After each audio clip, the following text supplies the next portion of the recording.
ज्ञान और मोक्ष के पवित्र नगरी गया जी के हम प्रणाम करही।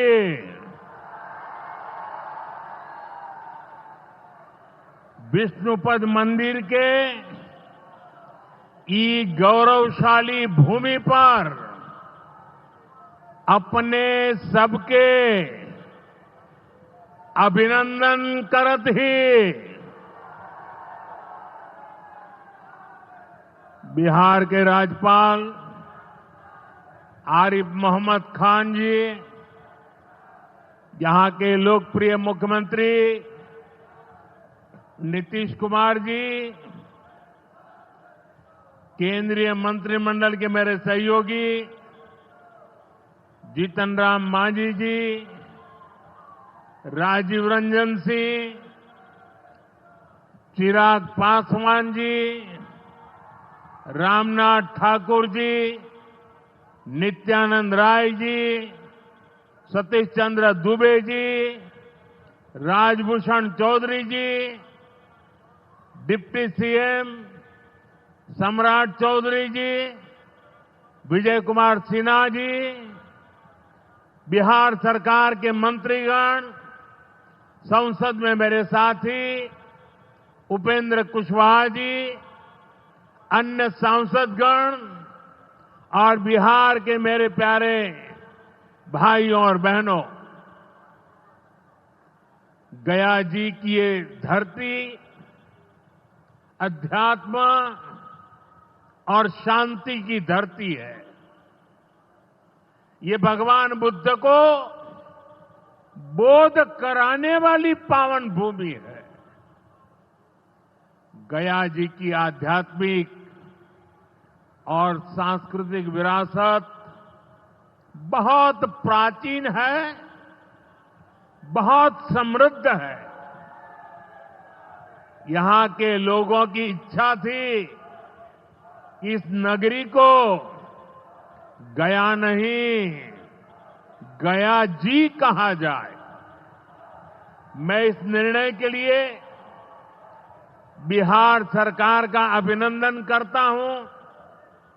मुझे खुशी है कि गया जी के तेज विकास के लिए बिहार की डबल इंजन सरकार लगातार काम कर रही है। भाइयों बहनों, आज भी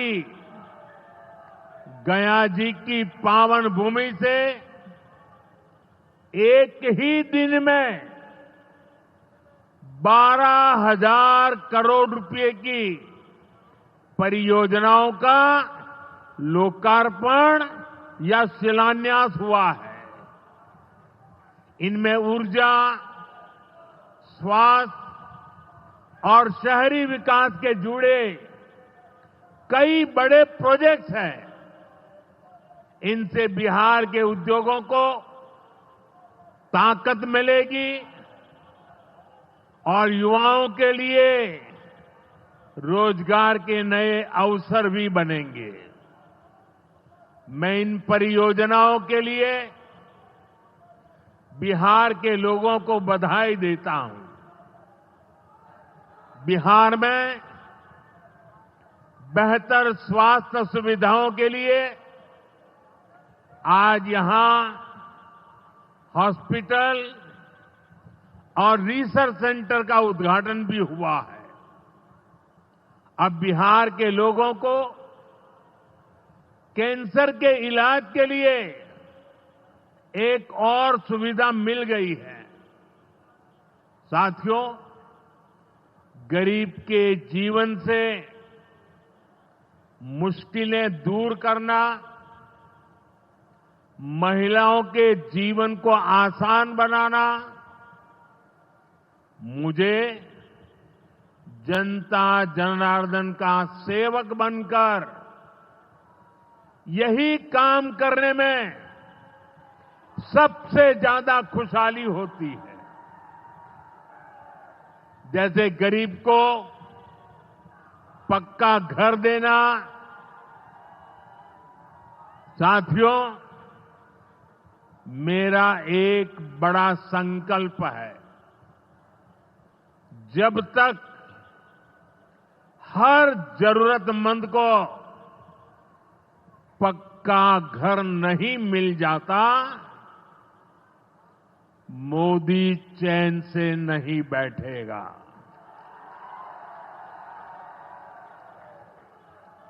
इसी सोच के साथ पिछले 11 साल में 4 करोड़ से अधिक गरीबों को पक्के घर बनाकर दे दिए गए। अकेले हमारे बिहार में 38 लाख से अधिक आवास बनाए गए। गया जिले में भी 2 लाख से अधिक परिवारों को अपना पक्का घर मिला है। और हमने सिर्फ घर यानी 4 दीवारें नहीं दी, बल्कि उन घरों के साथ गरीब को उसका स्वाभिमान दिया है। इन घरों में बिजली, पानी, शौचालय और गैस कनेक्शन की सुविधाएं दी हैं। यानी गरीब परिवारों की भी सुविधा, सुरक्षा और सम्मान से जीने की गारंटी मिली है। साथियों, आज इसी सिलसिले को आगे बढ़ाते हुए बिहार के मगध क्षेत्र के 16,000 से ज्यादा परिवारों को अपना पक्का घर दिया है। यानी इस बार इन परिवारों में दिवाली और छठ पूजा की रौनक और ज्यादा होगी। मैं अपना घर पाने वाले सभी लाभार्थी परिवारों को बहुत बहुत बधाई देता हूं। और जो लोग अब भी पीएम आवास योजना के लाभ से छूट गए हैं, मैं उन्हें विश्वास दिलाता हूं कि पीएम आवास का अभियान तब तक जारी रहेगा जब तक हर गरीब को अपना पक्का घर नहीं मिल जाता। साथियों, बिहार चंद्रगुप्त मौर्य और चाणक्य की धरती है।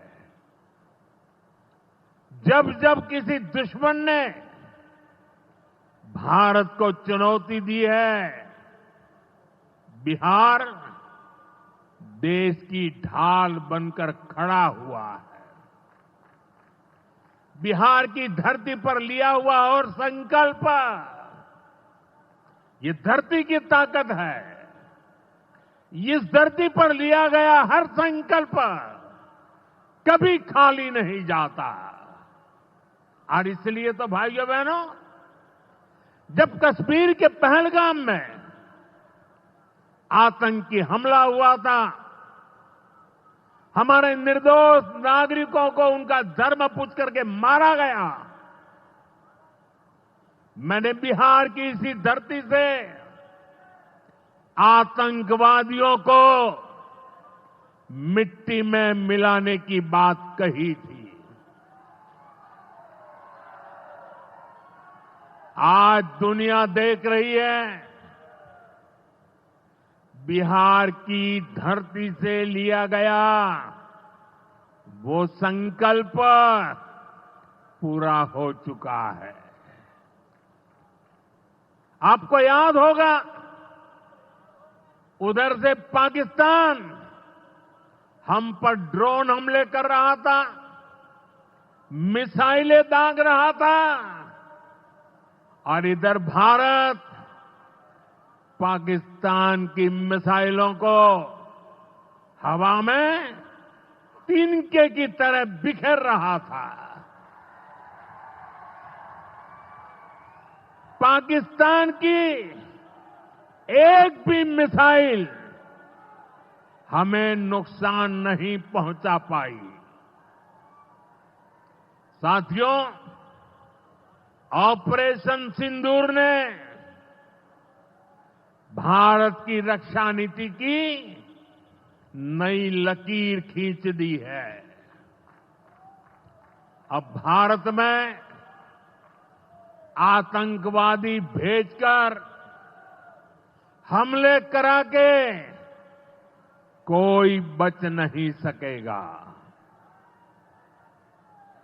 आतंकवादी चाहे पाताल में क्यों न छिप जाए, भारत की मिसाइलें उन्हें दफन करके रहेगी। साथियों, बिहार का तेज विकास केंद्र की एनडीए सरकार की बहुत बड़ी प्राथमिकता है। इसलिए आज बिहार चौतरफा विकास के रास्ते पर आगे बढ़ रहा है।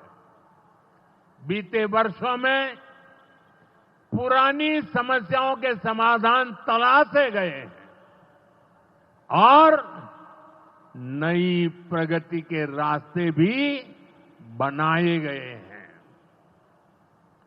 आप याद करिए, लालटेन राज में यहां कैसी दुर्दशा थी। लालटेन राज में एक क्षेत्र लाल आतंक से जकड़ा हुआ था। माओवादियों की वजह से शाम के बाद कहीं आना जाना मुश्किल था। गया जी जैसे शहर लालटेन राज में अंधेरे में डूबे रहते थे। हजारों गांव ऐसे थे जहां बिजली के खंभे तक नहीं पहुंचे थे। लालटेन वालों ने पूरे बिहार के भविष्य को अंधेरे में धकेल दिया था। न शिक्षा थी, न रोजगार था। बिहार की कितनी पीढ़ियों को इन लोगों ने बिहार से पलायन के लिए मजबूर कर दिया था।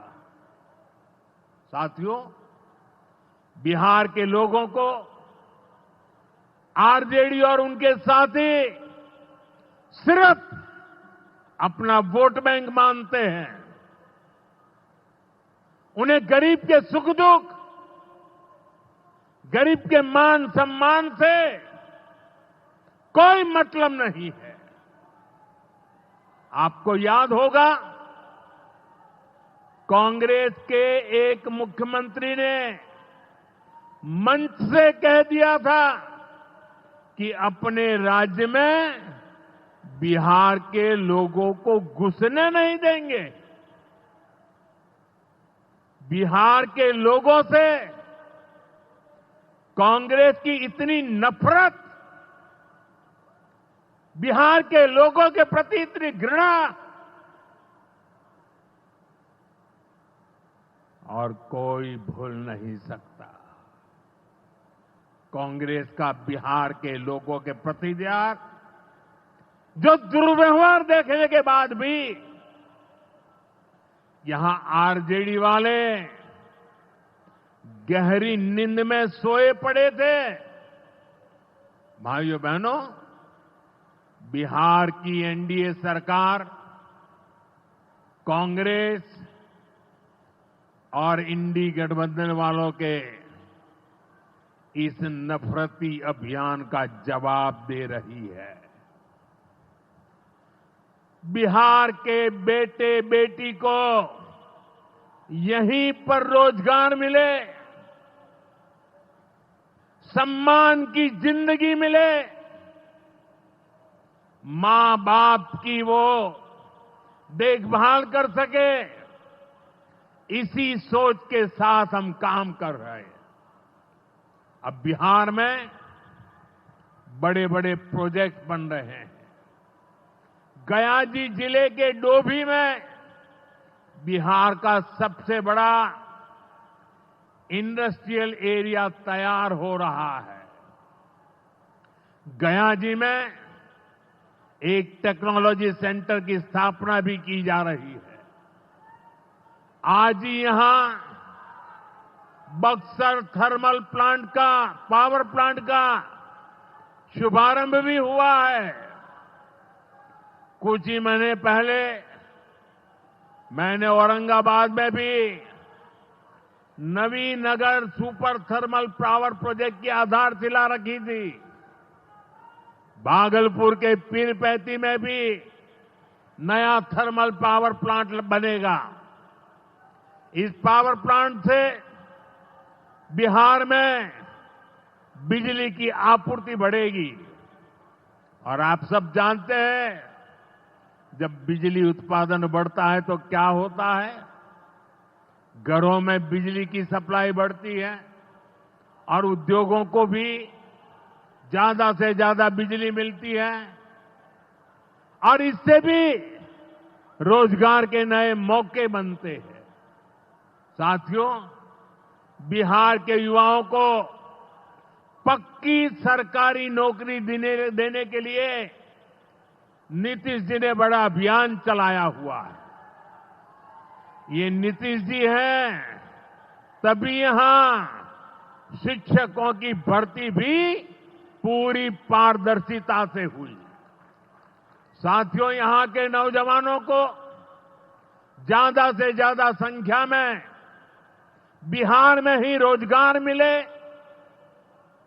उन्हें नौकरी के लिए पलायन न करना पड़े, इसमें केंद्र सरकार की एक नई योजना से भी बहुत बड़ी मदद मिलने वाली है। अभी पिछले सप्ताह इस 15 अगस्त से ही देश भर में प्रधानमंत्री विकसित भारत रोजगार योजना लागू हुई है।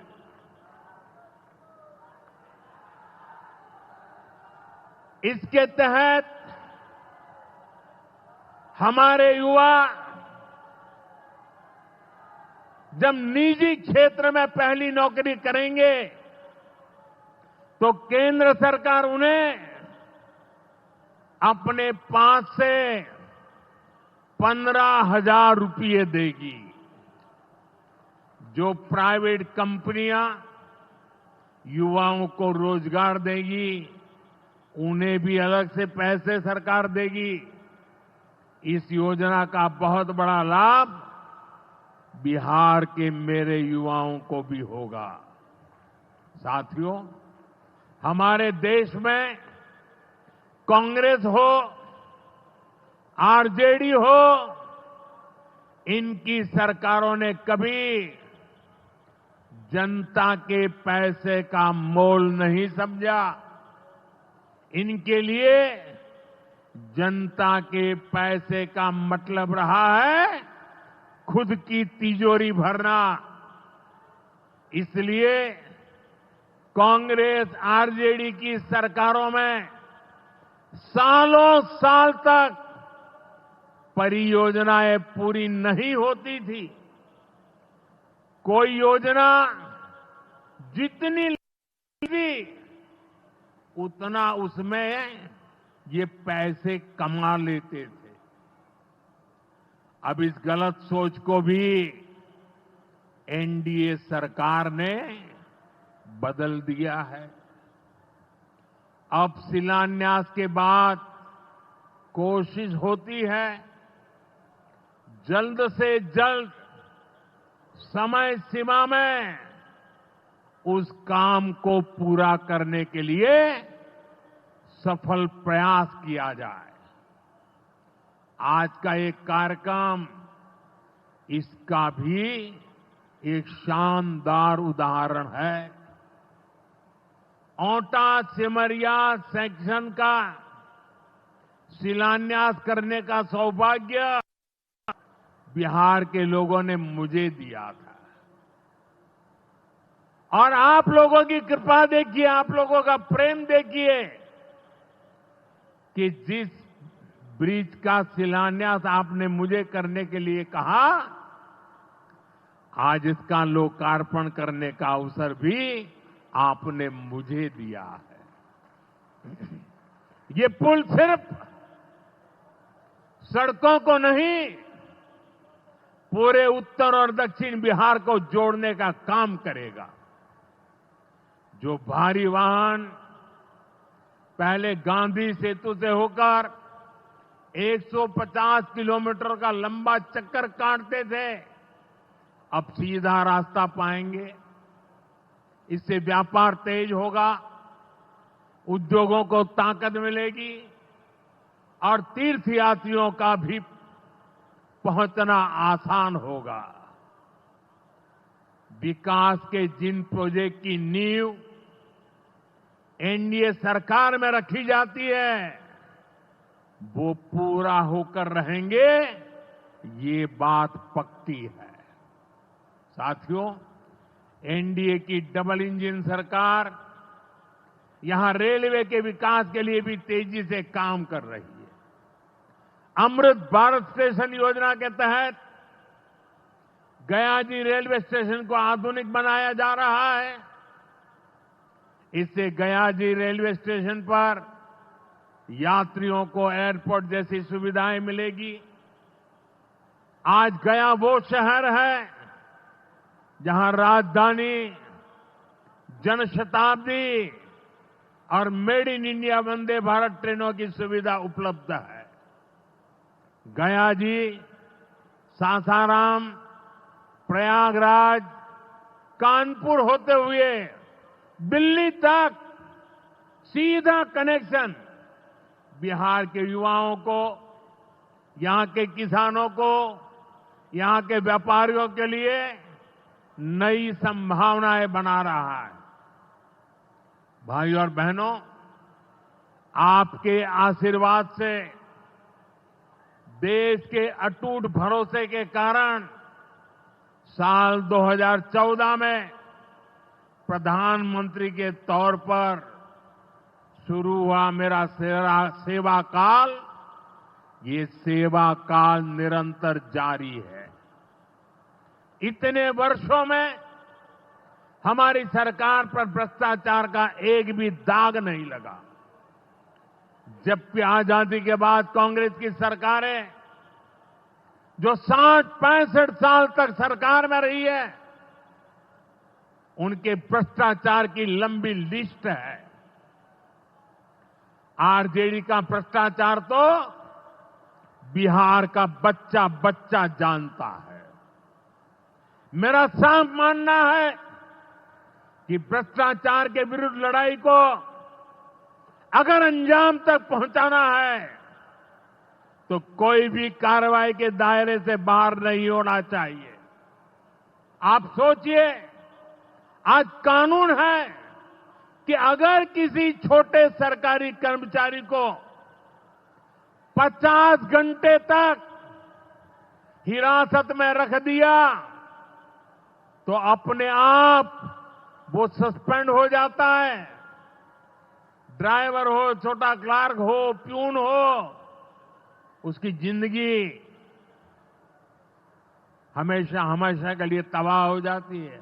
लेकिन अगर कोई मुख्यमंत्री है, कोई मंत्री है, कोई प्रधानमंत्री है, तो वो जेल में रह करके भी सत्ता का सुख पा सकता है। ये कैसे हो सकता है?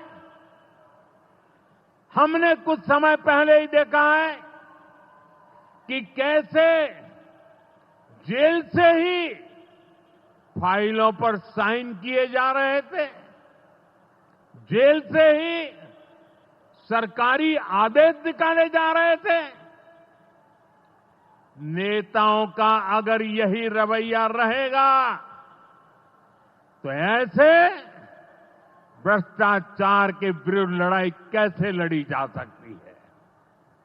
साथियों, संविधान हर जनप्रतिनिधि से ईमानदारी और पारदर्शिता की उम्मीद करता है। हम संविधान की मर्यादा को तार तार होते नहीं देख सकते। इसलिए एनडीए सरकार भ्रष्टाचार के खिलाफ एक ऐसा कानून लाई है जिसके दायरे में देश का प्रधानमंत्री भी है। इस कानून में मुख्यमंत्री और मंत्रियों को भी शामिल किया गया है। जब ये कानून बन जाएगा तो प्रधानमंत्री हो या मुख्यमंत्री या फिर कोई भी मंत्री, उसे गिरफ्तारी के 30 दिन के अंदर जमानत लेनी होगी और अगर जमानत नहीं मिली तो 31वें दिन उसे कुर्सी छोड़नी पड़ेगी।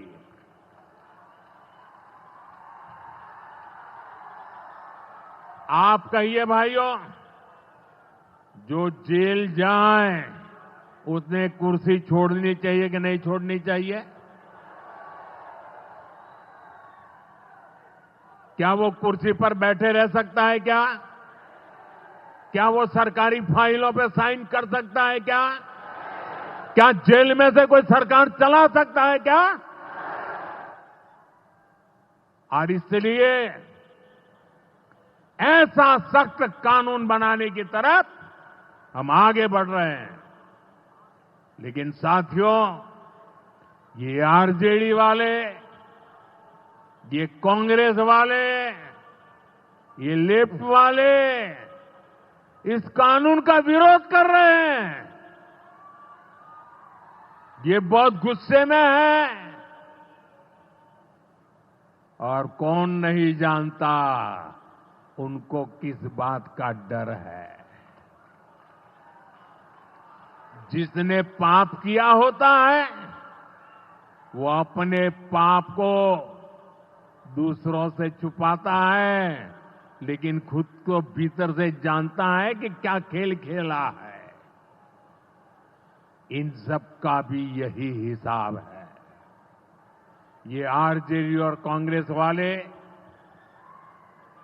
कोई बेल पर बाहर है, कोई रेल के खेल में अदालत के चक्कर लगा रहा है, और जो जमानत पे बाहर घूम रहे हैं भी आज इस कानून का विरोध कर रहे हैं।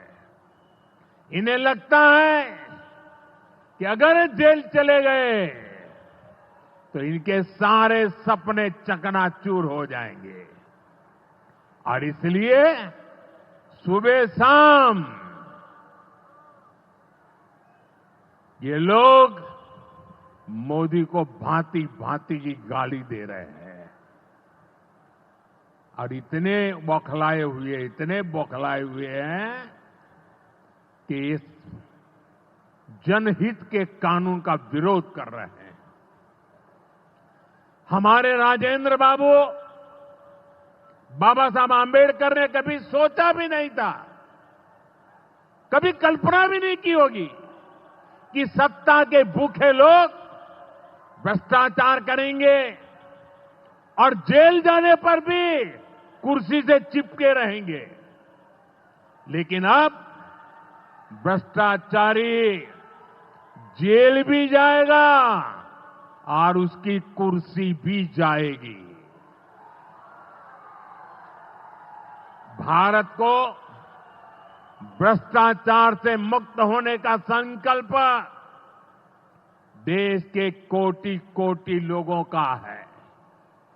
ये संकल्प सिद्ध होकर रहेगा। साथियों, मैंने लाल किले से एक और खतरे की बात की है, और ये खतरा बिहार पर भी है। देश में घुसपैठियों की बढ़ती संख्या चिंता का विषय है। बिहार के सीमावर्ती जिलों में तेजी से डेमोग्राफी बदल रही है। इसलिए एनडीए सरकार ने तय किया है कि देश का भविष्य घुसपैठियों को नहीं तय करने देंगे। घुसपैठियों को बिहार के युवाओं के रोजगार नहीं छीनने देंगे। जिन सुविधाओं पर भारतीय लोगों का अधिकार है, उस पर घुसपैठियों को डाका नहीं डालने देंगे। इस खतरे से निपटने के लिए मैंने डेमोग्राफी मिशन शुरू करने की बात कही है। बहुत जल्द ये मिशन अपना काम शुरू करेगा। हम हर घुसपैठियों को देश से बाहर करके ही रहेंगे। आप मुझे बताइए, एक घुसपैठियों को निकालना चाहिए कि नहीं निकालना चाहिए? क्या ये घुसपैठिए आपका रोजगार छीन ले आपको मंजूर है? एक घुसपैठिया आपकी जमीन पे कब्जा कर ले आपको मंजूर है? एक घुसपैठिया आपका हक छीन ले आपको मंजूर है? बिहार के आप सभी लोग देश के भीतर बैठे घुसपैठियों के समर्थकों से भी सावधान रहिए। जान जाइए कौन घुसपैठियों के साथ खड़ा है। कांग्रेस और आरजेडी जैसे दल बिहार के लोगों का हक छीनकर घुसपैठियों को देना चाहते हैं। तुष्टीकरण के लिए, वोट बैंक को बढ़ाने के लिए कांग्रेस आरजेडी वाले कुछ भी कर सकते हैं, कितने ही नीचे जा सकते हैं। इसलिए बिहार के लोगों को बहुत सतर्क रहना है। साथियों, हमें हमारे बिहार को कांग्रेस आरजेडी की बुरी नजर से बचाकर रखना है। बिहार के लिए ये समय बहुत अहम है। बिहार के युवाओं के सपने पूरे हो, बिहार के लोगों की आकांक्षाओं को नई उड़ान मिले, इसके लिए केंद्र सरकार और नीतीश जी के साथ हम कंधे से कंधा मिलाकर बिहार के कल्याण के लिए काम कर रहे हैं। बिहार में विकास की गति बनी रहे, इसके लिए डबल इंजन की सरकार लगातार मेहनत कर रही है। आज के विकास प्रोजेक्ट इसी दिशा में महत्वपूर्ण कदम है। मैं एक बार फिर इन परियोजनाओं के लिए बिहार को बहुत बहुत बधाई देता हूं। मेरे साथ बोलिए, भारत माता की, भारत माता की, भारत माता की। बहुत बहुत धन्यवाद।